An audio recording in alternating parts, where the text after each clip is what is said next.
হিৰুদা, তোমাক কৰিছোঁ প্ৰণাম। কথা সঞ্জিত দাস। হিৰুদা, তোমাক কৰিছোঁ প্ৰণাম। সুগন্ধি পখিলা কবি তুমি।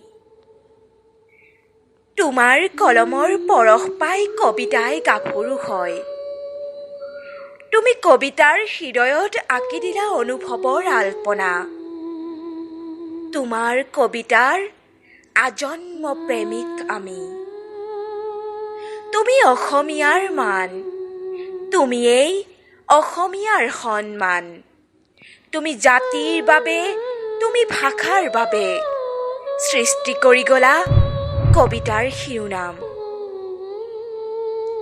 তোমাৰ প্ৰতিটো কবিতাত বিচাৰি পাওঁ আমি ভাষাৰ প্ৰতিধ্বনি। বিচাৰি পাওঁ আমি জীৱনৰ অৰ্থ। হিৰুদা, আমি তোমাৰ ওচৰত কৰিছোঁ শত প্ৰণাম।